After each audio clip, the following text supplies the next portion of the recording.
자, 오늘 하나님께서 우리에게 하신 말씀은 마가복음 12장 41절로 44절까지 있는 말씀입니다. 전부를 드린 사랑, 전부를 드린 사랑이라고 하는 제목으로 하나님 말씀 전하기를 원합니다. 오늘 이 시간에는 돈에 대한 말씀을 드리려고 합니다. 돈 소리만 들으면 긴장하는 분들이 좀 있을지 모르겠어요. 교회 가니까 돈 이야기만 하더라 라고 하는 말이 교회에 대한 비판의 소리 같은 것도 잘 알고 있습니다. 종교 개혁자였던 칼빈은 이런 말을 했습니다. 우리의 문제는 교회에서 돈에 대해 너무 많이 이야기하는 것에 있는 것이 아니라 돈에 대해서 바르게 이야기하지 않는 것에 있다, 이런 얘기를 했어요. 또 존 웨슬리는 이 비슷한 말을 했는데, 나는 주머니가 회개하지 않는 사람의 회개는 믿을 수 없다, 이렇게 얘기를 했습니다. 십자가 복음을 듣고서 회개하고 예수 그리스도를 영접하고 새 사람이 되면 먼저 변화가 있어야 하고, 삶의 영역에서 돈의 사용처가 대단히 중요하다는 것입니다. 경제 생활은 우리 가치관에 민감하게 반응하는 영역이기도 합니다. 더군다나 하나님에 대한 사랑이 생겼고 하나님 앞에 정말 감사하게 내 자신을 드리고 싶다고 할 때 우리 헌금 생활의 태도는 달라지지 않을 수 없다는 것입니다. 그래서 헌금이라고 하는 것은 한 사람이 우리 주님 앞에 어느 정도로 헌신하는가를 보여주는 상징이다, 이렇게 이야기하기도 합니다. 헌금 행위야말로 우리들의 헌신 행위의 본질을 명확하게 드러내는 것이지요. 돈의 씀씀이를 알면 그 사람을 알 수 있습니다. 돈의 쓰임새를 우리들의 인생관, 가치관, 세계관에 대별해주는 삶의 영역이다 라고 해도 과언이 아닐 거예요. 본문에는 평범한 한 여인의 비범한 이야기가 기록되어 있습니다. 42절 상반절에 보면 이 여인에 대해서 이렇게 소개하고 있습니다. 뭐라고 하고 있습니까? 한 가난한 과부는, 이렇게 얘기했어요. 이 여인은 어떻대요? 가난하다, 과부다, 경제적으로 고통을 받고 있는 사람이라는 것입니다. 게다가 과부였어요. 외로움도 많았을 것이고 분명히 정신적인 고통이 많이 있었을 것입니다. 그러나 이러한 외로움과 정신적인 고통에도 불구하고 그녀는 아름다운 헌신의 귀감을 남긴 여인이라는 것입니다. 예루살렘 모니터를 바라봐 주세요. 넘겨주세요. 모니터에 보면 예루살렘 성전 제일 바깥쪽들은 소위 뭐라고 얘기하냐, 이방인의 뜰이다, 이렇게 얘기합니다.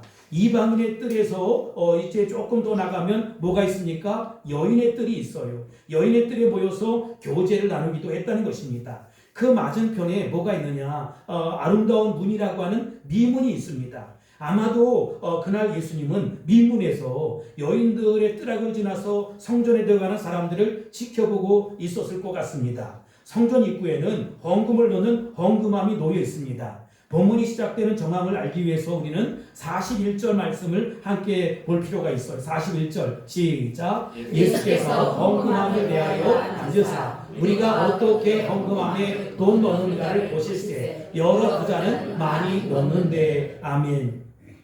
예수님은 사람들이 헌금함에 돈 넣는 것을 보셨다라고 말씀하고 있어요. 41절에 그렇게 얘기했지요. 예수께서 헌금함에 대하여 앉으사 무리가 어떻게 헌금함에 돈 넣는가를 보실세라고 성경은 기록하고 있습니다. 여기 보실세라고 하는 것이 여러분 미완료 시제예요. 미완료 시제가 뭐냐? 어떠한 동작을 한 번만 하는 것이 아니라 지속적으로 계속적으로 하는 것을 이야기합니다. 어떤 의도를 가지고 예수님이 지속적으로 계속적으로 바라봤다, 이런 것이지요. 그러니까 사랑하는 사람들이 헌금하는 태도, 헌금하는 모습을 계속 지켜본 모양입니다. 오늘 여기 오신 분들이 헌금을 하실 터인데, 만일 예수님이 맞은편에 앉아서 우리가 헌금하는 그 태도, 자세, 모습을 보신다면 어떻게 생각하실까? 우리 주님이 무엇을 느끼실까라고 하는 것입니다.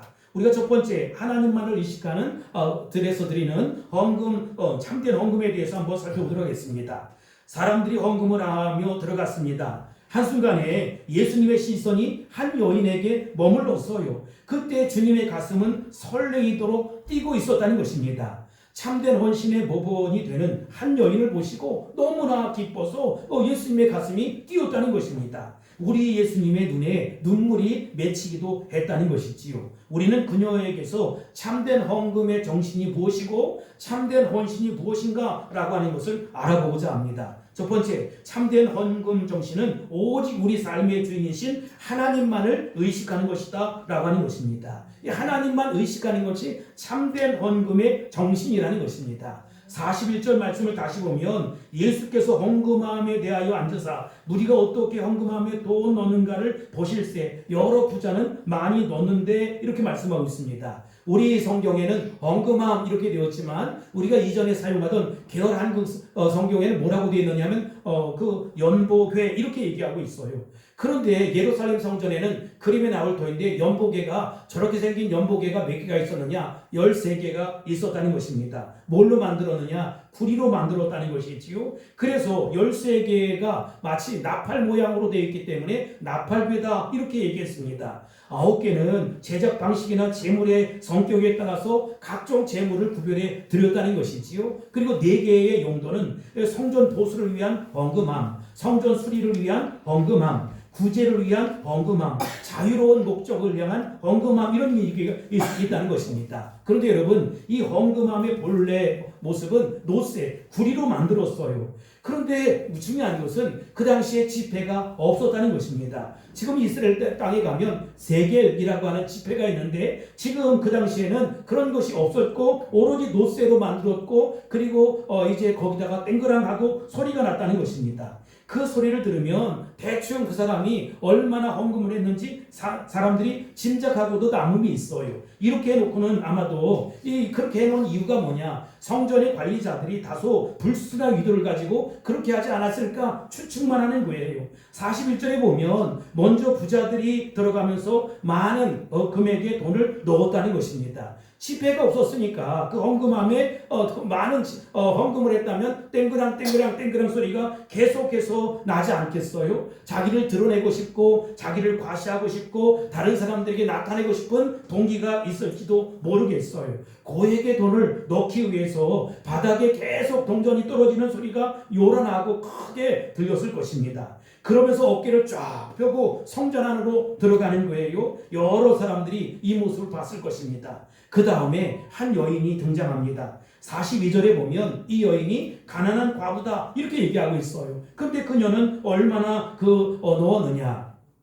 42절 읽겠습니다. 시작. 한 가난한 과부는 와서 2렙돈 곧 한 고드란트를 넣는지라. 아멘. 여러분 유대인들은 뭐라고 얘기해? 화폐의 단위가 그 렙돈 이렇게. 우리는 원, 미국은 달러, 유럽은 유로 이렇게 얘기하는 것처럼 이 유대인들은 렙돈이라고 했어요. 그런데 그 로마 사람들은 뭐라고 했느냐? 고드란트라고 했어요. 왜 굳이 고드란트라는 말을 썼느냐? 마가복음은 마태, 마가, 누가, 요한복음이 있는데 마가복음은 로마 사람들에게 쓴 서신이에요. 그래서 로마인들을 상대로 썼기 때문에 여기 고드란트란 말을 굳이 넣었다는 것이지요. 그런데 렙돈이라는 이 말에는 어떤 의미가 있냐? 얇다 이런 뜻입니다. 아마도 렙돈 동전은 아주 얇은 동정이었을 거예요. 그것을 헌금함에 집어넣었을 때 제대로 소리가 나겠습니까? 소리가 잘 나지 않는다는 것이지요. 나는 그녀의 관점에서 다른 사람들을 많이 의식하고 있었다면 이 렙돈, 2렙돈을 드릴 수 없었을 것이다 이런 생각을 합니다. 아마도 많은 액수의 돈을 헌금함에 집어넣는 사람들의 모습은 당당할 수 있을지 모르겠어요. 아마 자신을 드러내고 싶고 과시하고 싶은 생각이 있었을지도 모르겠어요. 그러나 2렙돈밖에 준비할 수 없었던 그 여인은 다른 사람들을 의식하고 생각했더라면 아마 헌금하기가 정말로 부끄럽고 수줍고 그랬을 것입니다. 그러나 본문에서 그녀가 헌금을 드리기를 주저하는 모습은 전혀 찾아볼 길이 없다는 것입니다. 자기의 책임을 다하고 있는 모습만 보이는 것이지요. 그렇다면 여러분 그것이 어떻게 가능했을까라고 하는 것입니다. 그녀는 오직 하나님만을 생각했기 때문이라는 것입니다. 2렙돈밖에 안 되는 돈을 넣어 헌금한 바닥에 그 얇은 렙돈이 들어가니까 아무런 소리가 들리지 않았지만 다른 사람들이 나를 어떻게 생각하느냐, 나를 어떻게 바라보느냐에는 전혀 관심이 없었다는 것입니다. 오직 하나님만, 참으로 하나님만 의식하고 있었던 이 여인을 기억하시기 바랍니다. 내 삶의 주인이신 사랑하는 하나님께서 나의 정성과 나의 헌신을 받으신다라고 하는 것이 그녀의 마음속에 지배하고 있었다는 것입니다. 하나님이 내 삶의 주인이시다. 그분이 나에게 베풀으신 은혜를 이제 감사한다. 그래서 내가 여기까지 살아왔다라고 하는 마음이 그 여인에게 있었다는 것입니다. 하나님의 은혜에 대한 감사와 감동과 감격이 있어서 자기 몫에 최선을 다하는 것이지요. 그래서 아주 적은 돈이었지만 당당하게, 다른 사람들은 뭐라고 이야기할지 모르지만 담담하게 헌금할 수 있었다는 것입니다. 여러분, 이것이 헌금의 정신이고 이것이 헌신의 정신이라는 것입니다. 사랑하는 성도 여러분, 하나님만을 의식할 수 있게 되길 바랍니다. 아멘. 사람을 의식할 필요가 전혀 없다는 것입니다. 내 헌금에 대한 다른 사람들의 평가는 그렇게 중요하지 않아요. 오직 하나님 앞에 내 최선을 드리는 것입니다. 하나님께 내 사랑과 믿음을 고백하는 것입니다. 그렇습니다. 참된 헌금은 내 삶의 주인이신 하나님 아버지께 내 삶의 믿음의 응답이라는 것이지요. 살아계신 하나님을 생각하는 의식의 결정체, 우리는 그것이 헌신으로 나타나는 것이고 헌금으로 나타나는 것입니다. 이것이 본문을 통해서 우리에게 전해주는 첫 번째 참된 헌금의 메시지라는 것입니다. 두 번째, 이 참된 헌금의 정신은 오직 희생 정신이 있다는 것입니다. 희생이 깃들어져 있어야 진정한 헌금이고 진정한 헌신이라는 것입니다. 구약시대에는 제물을 드리는 희생제물이 있었어요. 우리가 영어로 그것을 사크로포스라고 하는데, 사크로포스는 희생 이런 뜻이 있지 않습니까? 히브리어로 제물과 희생이란 말이 담겨져 있는 것이지요. 제물은 희생의 제물이어야 한다는 것입니다. 진정한 헌금을 드리는 사람의 마음속에 희생의 마음이 깃들어져 있어야 된다는 것입니다. 성도들이 솔직하게 질문할 때가 있어요. 목사님, 헌금에 대한 지침은 도대체 무엇입니까? 무엇을 근거로 해서 우리가 헌금을 해야 합니까? 이런 질문을 받을 때마다 나는 두 가지 이야기를 합니다. 우리가 헌금 생활을 제대로 시작할 수 있는 출발점은 11조입니다. 그러나 11조는 출발이어야 합니다. 보다 주님을 기쁘시게 하는 헌금을 하려면 이런 생각을 기준으로 삼아야 한다는 것이지요. 이렇게 헌금하는 것은 나에게 다소 희생이 된다, 나에게 다소 부담이 된다, 이런 수준을 가리켜서 헌신이다, 희생이다, 이렇게 이야기하는 것이지요. 여러분, 그렇다면 다음 장면을 보세요.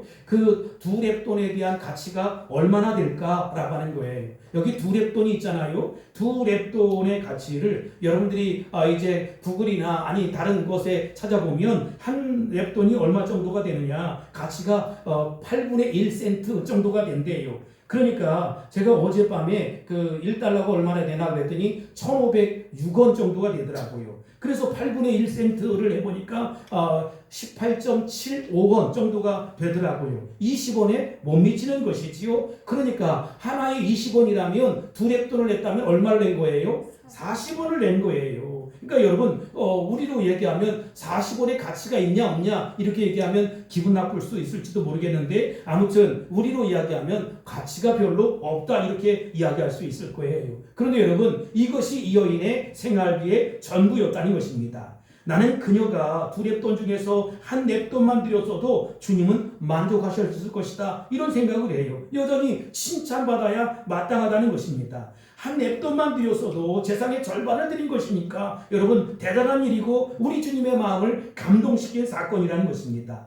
그러나 이 여인은 한 렙돈을 드리는 것만으로 만족할 수 없었다. 주님께 전체를 드리고 싶었다. 희생의 예물을 드리고 싶었다. 이 희생의 예물이야말로 성경의 역사 속에, 기독교 역사 속에 하나님을 사랑하는 믿음의 신앙의 선배들의 전통이 되었다는 것입니다.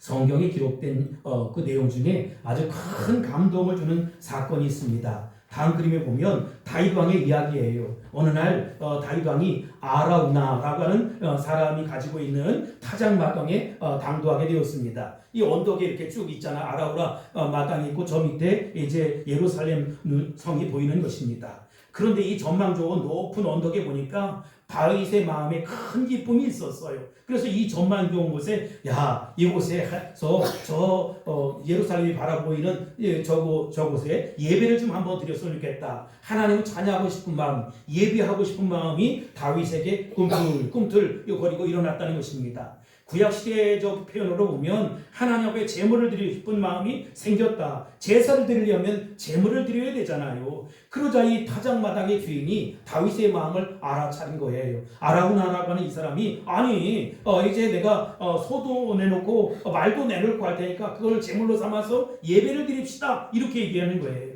다윗이 뭐라고 얘기했느냐? 그냥 받을 수는 없다는 것입니다. 정확한 값을 치르고 이곳에 예배를 드리겠다는 것입니다. 여기 오른쪽 그림은 솔로몬의 성전이에요. 아라우나의 타작마당, 그리고 이제 아브라함이 그 아들 이삭을 드렸던 그 장소가 바로 솔로몬의 성전이 지어진 장소라는 것입니다. 그리고 사무엘하 24장 24절 이하에 보면 다윗이 이렇게 얘기를 해요. 시작. 왕이 아라우나에게 이르되 그렇지 아니하다. 내가 값을 주고 내게서 살이라. 값 없이는 내 하나님 여호와께 번제를 드리지 아니하리라 하고 다윗은 은 50세겔로 타작마당과 소를 사고 25절. 그곳에서 여호와를 위하여 제단을 쌓고 번제와 화목제를 드렸으니 이에 여호와께서 그 땅을 위한 기도를 들으심에 이스라엘에게 내리는 재앙이 그쳤더라. 아멘. 값을 치르지 않고는 하나님 앞에 내가 번제를 드리지 않겠다라고 하는 다윗의 단함이 숨어 있지요. 제물에는 나의 정성과 나의 희생과 나의 땀이 들어가 있어야 한다는 것입니다. 이것은 다윗이 보여준 모범적인 사례라는 것입니다. 그 이후로 사람들은 하나님 앞에 예배할 때, 제물을 드릴 때 이런 마음이 있었다는 것입니다. 고린도후서 8장에 보면 마게도냐에서 주님의 몸된 그 교회에 말이죠. 제가 성지순례에 가서 찍어온 사진인데 여러분 그 비슷한 이런 모습이에요. 그 마게도냐 이 교회에 가면 이곳이 사실은 예루살렘 교회가 굉장히 어렵고 힘들 때 결정한 사건이에요. 어떤 사건이 있었느냐? 문제는 여러분 이것이 예루살렘 교회가 어렵다, 힘들다. 그러니까 마게도냐 교회 성도들이 이렇게 헌신하는 거예요. 다음 장면 보세요. 고린도후서 8장 2절로 3절 시작. 환난의 많은 시련 가운데서 그들에게 넘치는 기쁨과 극심한 가난이 그들의 풍성한 연보로 넘치도록 하게 하였느니라. 내가 증언하노니 그들이 힘대로 할 뿐 아니라 힘에 지나도록 자원하여. 아멘. 여러분 힘대로 한 것이 아니라 힘에 넘치도록, 이게 희생이라는 것이지요. 힘에 넘치도록 하나님 앞에 드렸다는 것입니다. 그렇습니다. 내가 하나님 앞에 그 은혜와 사랑을 아는 사람이라면, 복음의 진술을 아는 사람이라면, 성령을 온전히 체험한 사람이라면 우리 헌금에는 뭐가 들어있어야 되느냐? 희생이 들어있어야 한다는 것입니다. 참된 헌금의 정신은 희생의 정신이 들어있어야 한다. 이것이 이 여인을 통해서 주는 두 번째 메시지라는 것입니다. 마지막 세 번째, 참된 헌금의 정신은 전체를 드리는 것입니다. 이것이 세 번째 이 여인이 남긴 교훈이에요.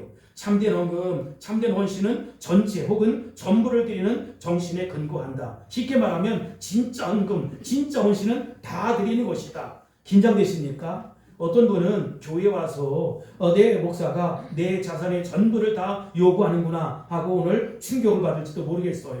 진정한 헌금과 헌신은 다 드리는 것입니다. 그러나 그렇다고 여러분, 내가 여러분의 재산을 다 드리라 이렇게 요구하지 않습니다. 내가 드리라는 말의 의미를 귀담아 들으시기 바랍니다. 모든 헌금과 모든 헌신은 전체를 다 바치는 정신에 근거한다는 것입니다. 정신, 그러니까 어쩐지 위로가 되지 않습니까? 실제로 다 드리라 라고 하면 겁이 덜컥 날 터인데 나는 지금 다 드리는 정신의 근거에서 말씀을 드리는 것입니다. 진정한 헌금은 다 드리는 정신에서 나온다는 것입니다. 우리는 복음의 빚진 자예요. 빚진 이 복음을 성경은 갚아야 된다 이렇게 말씀하고 있습니다. 복음의 빚진 자들이 그 빚을 갚는 것은 마치 릴레이 선수가 바톤을 넘기는 것과 똑같아요. 아무리 빠른 속도로 달려도 릴레이 경기는 바톤을 잘 넘겨야만 다음 선수가 그 바톤을 붙잡고 달릴 수 있다는 것입니다. 이렇지 아니하면 절대로 등수 안에 들 수가 없는 것이고 면류관을 받을 수 없는 것이지요. 우리는 십자가 전달자의 모습으로 살아가야 한다는 것입니다. 저는 복음 증거와 관련해서 잊혀지지 않는 한 스토리를 여러분들에게 소개하고자 합니다. 중세 수도원에서 있었던 일인데 중세 수도원의 원장님이 햇병아리아 수도사에게 설교를 연습시키는 거예요. 그 중에 한 수도사가 이렇게 얘기합니다. 이제 우리를 위해서 대신해서 설교를 해주세요. 햇병아리가 어떨결에 설교 부탁을 받았는데 막 떨리잖아요. 오늘 오학 집사님 이렇게 같이 오다 보니까 아유, 한 달이 왜 이렇게 빨리 돌아오는 거예요? 내가 오후에 또 기도를 해야 되잖아요. 그래서 집사님 나도 일주일에 한 번씩 주일날 설교하지 않습니까? 일주일에 몇 번 설교를 합니다. 목사님은 그렇고 나는 떨려서 죽겠어요. 막 이런데 수도사의 심정이 아마 그랬을 거예요. 떨리는 마음으로 또 어떤 설교를 하지? 그러고서 이제 시간이 돌아와서 설교석장에 딱 썼습니다. 그리고 질문합니다. 여러분, 내가 오늘 무슨 설교를 할지 아십니까? 그러니까 모르겠다는 거예요. 그랬더니 나도 모르겠습니다 하고 내려가는 거예요. 수도원장이 화가 났어요. 아니 나도 모르겠다니. 화를 내면서 다음에 잘해야 한다 하고 기회를 또 줬어요. 이제 설교를 다 하라는 것이지요. 그 다음날 수도사가 설교하러 올라갔습니다. 그런데 이 수도사가 똑같은 질문이에요. 여러분, 내가 오늘 어떤 설교를 할지 아십니까? 라고 했더니 예, 압니다. 이렇게 얘기를 하는 거예요. 그러자 이 수도는 이렇게 이야기합니다. 알면 됐습니다. 그리고 내려가는 거예요. 내가 다 아는데 무슨 설교를 하겠습니까? 수도원장이 화가 나는 거예요. 아니 모른다고 하니까 나도 모르겠다고 내려가더니 안다고 하니까 내가 아는 걸 뭐라고 설교하겠냐? 그거 내려가는 거예요. 한 번 더 마지막 기회다. 그래서 또 이렇게 됐어요. 그랬더니 그 다음날 또 설교를 하는 거예요. 수도사가 똑같은 질문을 합니다. 여러분, 오늘 제가 무슨 설교를 할지 아십니까? 이제 청중들이 큰일 났어요. 뭐라고 대답을 해야 될지 모르겠어요. 그래서 청중 가운데 절반은 안다 이렇게 대답하고 절반은 모른다 이렇게 대답을 했어요. 그랬더니 이 수도사는 그러면 아는 사람이 모르는 사람에게 가르쳐 주시기 바랍니다. 그리고 내려가는 거예요. 그리고 이제 큰일 났다. 이제 크게 호되게 야단을 맞겠다. 그랬더니 수도원장이 손뼉을 팍 치는 거예요. 그러면서 칭찬하기를 이제까지 우리 수도원에서 행한 설교 가운데 가장 명설교를 했다고 칭찬하는 거예요. 그래서 그 수도원장은 이제 그 수도원의 표를 이렇게 만들었는데 아는 사람이 모르는 사람에게 이렇게 표를 줬다는 것입니다. 여러분, 신앙은 추상적인 것이 아니에요. 우리에게 있는 모든 것이 다 누구의 것이냐? 우리 주님의 것이라는 것입니다. 그렇다면 내가 얼마를 드리든지 내게 있는 모든 것들이 다 주님께 드린다라고 하는 심정과 그런 마음으로 드리는 것이지요. 아는 사람이 모르는 사람에게 이 복음을 전하고 증거하는 것입니다. 복음 전도가 뭐냐? 복음을 모르는 사람에게 복음을 증거하는 것, 그게 바로 복음 전도의 삶이라는 것입니다. 일전에 어떤 선교단체에서 온 편지를 제가 하나 읽었는데 다음 장면을 봐주세요. 그 단체의 규칙, 편지지 상단에 보니까 흐릿하게 이렇게 써 있더라고요. 이게 뭡니까? To know God, to be known God 이렇게 돼 있잖아요. 하나님을 알라, 그리고 하나님을 알게 하라. 이게 이 선교단체의 구호라고 하는 것이지요. 이게 복음의 핵심이라고 생각해요. 우리는 힘써 여호와를 알아야 합니다. 예배를 통해서, 말씀을 들음을 통해서, 기도를 통해서, 교제를 통해서 예수님을 깊이 알아야 한다는 것입니다. 그리고 내가 알았어요. 그럼 어떻게 해요? 다른 사람에게 알게 하라는 거예요. 여러분, 전도하는 게 쉬워요? 어려워요? 어려워요. 김정순 권사님, 전도하는 게 쉬워요? 어려워요? 어려워요. 박창규 집사님, 전도하는 게 예? 쉬워요. 쉬워요. 내가 혼나지 않은 답을 하고 있어. 전도하는 게 쉽지 않아요. 어려운데 하여튼 박정희 집사님은 다음 주에도 전도 한 명 해올 것 같아요. 쉬우니까. 여러분, 전도하는 게 그렇게 만만치 않잖아요. 그런데 그 전도를 당한 사람, 전도의 대상자들은 그 사람의 삶을 본다는 거예요. 응? 그러니까 얼마나 믿음으로 살아가는지, 얼마나 희생하고 살아가는지 그걸 본다는 것이지요. 근데 우리 주님께서 마태복음 28장 20절 마지막에 이렇게 말씀하고 있어요. 뭐라고 이야기했죠? 넘겨주세요. 내가 너희에게 분부한 모든 것을 어떻게 해요? 가르쳐 지키게 하라. 내가 너희에게 분부한 모든 것 가르쳐 지키게 하라. 우리가 예수 믿어야 천국 가, 예수 믿어야 복 받아, 예수 믿어야 네가 치료 받아, 예수 믿어야 기타 등등 하면서 자기는 안 믿으면 그 안 되는 거죠. 내가 너희에게 분부한 모든 것을 가르쳐 지키게 하라는 것입니다. 제가 마틴 로이드 존스 목사님을 좋아하거든요. 이분이 20세기 최고의 명설교자입니다. 그래서 가끔 이분의 책을 보는데 마틴 로이드 존스 목사님의 그 설교 가운데 이런 내용이 있어요. 어떤 사람이, 어떤 성도가 소를 사왔어요. 그러니까 잘 길렀어요. 그래서 소가 이제 새끼를 낳습니다. 2마리 낳았어요. 그러니까 아내에게 얘기를 하는 거예요. 여보, 한 마리는 하나님께 드리고 한 마리는 우리가 잘 키워서 또 낳으면 되지 라고 했더니 아내도 그렇게 아멘하고 순종을 했어요. 근데 무럭무럭 잘 자랐어요. 근데 어느 날 2마리 중에 한 마리가 죽어버렸어요. 그랬더니 이 사람이 한다는 소리가 우리 주님께 드린 소가 죽었네? 이렇게 얘기를 하는 거예요. 사실은 어느 소를 드리겠다고 마음에 작정을 하지 않았어요. 그런데 2마리를 키웠는데 한 마리는 하나님께 드리겠다고 했는데 한 마리 죽어버리니까 한다는 소리가 우리 주님께 드린 소가 죽어버렸다는 것입니다. 우리는 끊임없이 주님과 내 것을 구별하는 것이지요. 그러나 하나님의 눈으로 볼 때는 전체가 다 주님의 것이에요. 돈에 관한 이야기만 드리고 있는 것이 아닙니다. 여러분의 몸도 우리 주님의 것이라는 것입니다. 성경은 이렇게 말씀하고 있어요. 그리스도인의 몸을 가리켜서 너희 몸은 너희 것이 아니다. 값으로 산 것이다. 너희 몸으로 하나님께 영광 돌리라 라고 하는 것입니다. 나는 내 몸이 아니에요. 그러니까 내 몸 관리를 내가 잘 해야 되는 거예요. 그리고 여러분, 나 혼자다. 그래서 나는 나를 알아주는 사람, 나를 도울 사람, 나를 필요로 하는 사람이 아무도 없다. 아니에요, 여러분. 하나님은 당신의 아들 예수님을 십자가에 매달아 죽이기까지 여러분을 사랑하신다는 것입니다. 나는 남편의 사랑을 못 받았어요. 아내의 사랑을 못 받았어요. 부모의 사랑을 못 받고 자식들의 사랑을 못 받고 친구들도 나를 외면해요. 여러분, 세상 모든 사람들이 다 떠나고 세상 모든 사람들이 다 나는 안 된다고 이야기해도 우리 주님은 여러분들을 여전히 사랑하시고 여전히 구원의 대상으로 삼으신다는 것입니다. 그것을 위해서 하나님은 당신의 아들 예수님을 십자가에 못 박아 죽이기까지 했다는 것입니다. 그러니 여러분, 내 몸은 누구를 위해 사용해야 되느냐? 100% 하나님 영광을 위해 살아가야 한다는 것입니다. 내가 가진 달란트가 있어요? 재능이 있어요? 그러면 주의 영광을 위해서 내가 써야겠다, 사용해야겠다, 이런 마음을 가져야 한다는 것입니다. 인생이란 무엇입니까? 내가 최근에 읽은 감동적인 이야기, 그 어떤 책에 이런 내용이 있더라고요. 하나님의 뜻을 이루도록 하나님께서 나에게 맡겨주신 삶의 길, 이게 바로 인생이라는 것입니다. 인생이 그런 것이지요. 예를 들어 여러분, 어떤 남편이 나는 당신을 80%만 사랑해. 그랬더니 아내가 나는 당신을 85%를 사랑해. 이렇게 얘기하면 우리 마음에 기쁨이 있어요, 없어요? 그 정도면 만족해요. 나는 당신을 80% 정도로 사랑해. 그러면 나머지 20%는 어떻게 해요? 사랑 안 하겠다는 것이지. 아니, 내가 인심 쓴다. 85% 사랑한다. 그러면 나머지 15%는 어떻게 되는 것입니까? 여러분, 우리는 100%를 원하잖아요. 그렇죠? 상대방에게 100% 사랑을 요구하는데, 전체의 사랑을 요구하는데 한 80%쯤, 85%쯤 이렇게 되면 안 되는 것이지요. 하나님 우리를 얼마나 사랑하십니까? 얼만큼 사랑하십니까? 요한복음 3장 16절에 보면 하나님이 세상을 이처럼 사랑하사 이렇게 되어 있어요.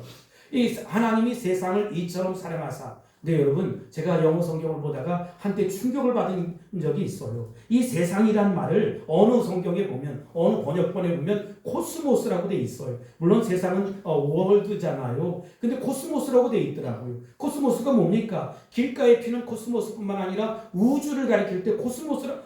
하나님은 이 세상을 이렇게 사랑하시는구나. 우주 전체를 사랑하시는구나. 그런 그분이 나를 사랑하시는구나. 그거에 내가 감동을 받고 감격을 하게 되었어요. 여러분, 하나님의 사랑을 그렇게 의심하지 마세요. 하나님은 나를 사랑하세요. 내가 잘났든 몰랐든, 내가 가진 것이 있든 없든, 많이 배웠든 못 배웠든, 내가 어떤 모습이든 나는 일방적으로 하나님은 100% 나를 사랑해 주신다는 사실을 기억하시기 바랍니다. 아멘. 이 C.T. 스토트라고 하는 사람이 유명한 크로켓 선수 챔피언입니다. 크로켓 아세요?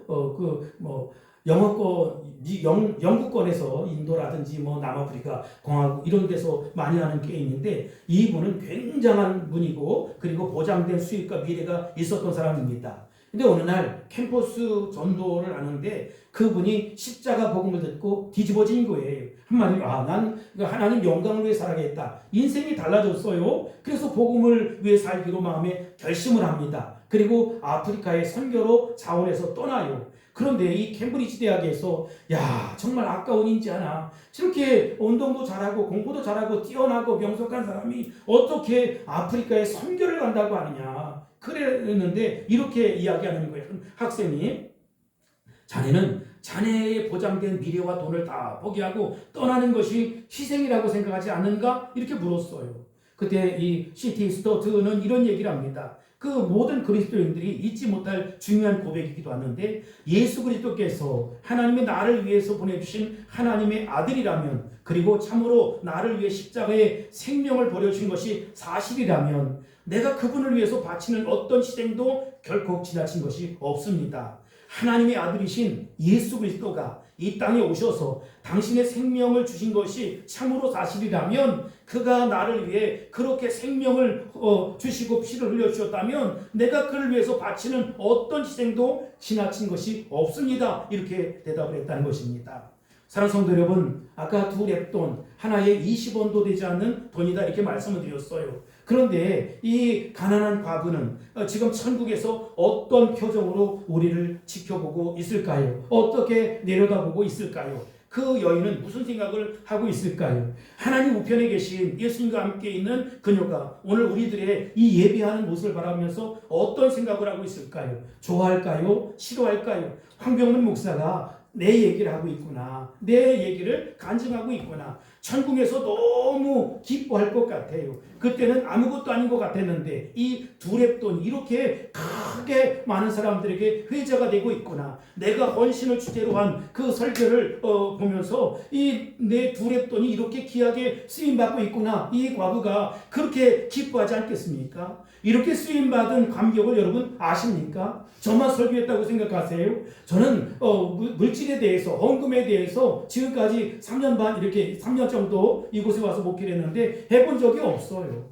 강해 설교자이기 때문에 순서에 따라서 성경에 있는 그대로를 이야기합니다. 기독교 역사를 통해서 얼마나 많은 사람이 이 본문을 가지고 설교했겠습니까? 이 설교를 통해서 얼마나 많은 사람이 참된 헌신의 교훈을, 영적인 교훈을 받았겠습니까? 얼마나 많은 자선 사업가들이 이 과부가, 이 여인이 헌신을 했는데 나도 하자라고 하면서 많은 자선 사업이 이루어졌겠습니까? 이 여인의 헌신을 롤모델로 해서 얼마나 많은 주님의 몸된 교회, 성전이 건축되었겠습니까?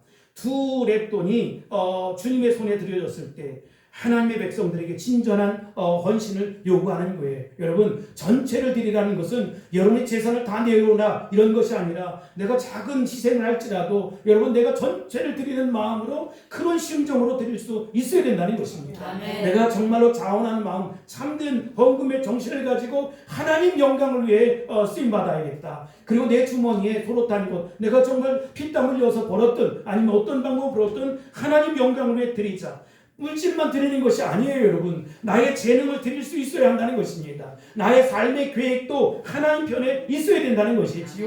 내 몸도 드리고 시간도 드리고 마음도 드리고, 이 여인처럼 이렇게 드리면 우리 주님께서 뭐라고 말씀하실까요? 착하고 충성된 종아, 내 헌신을 내가 기쁘게 받겠다라고 말씀하시지 않겠어요? 이제는 우리의 랩돈을 찾아서 주님의 사랑을 실천할 차례라는 것입니다. 여러분, 하나님의 영광을 위해서 존귀하게 쓰임받는 저와 여러분이 다 될 수 있기를 주의 이름으로 축복합니다. 아멘. 축원합니다. 아멘. 선포합니다. 아멘. 할렐루야. 아멘. 기도하겠습니다. 고마우신 아버지 하나님, 감사합니다. 영광 받아 주옵소서.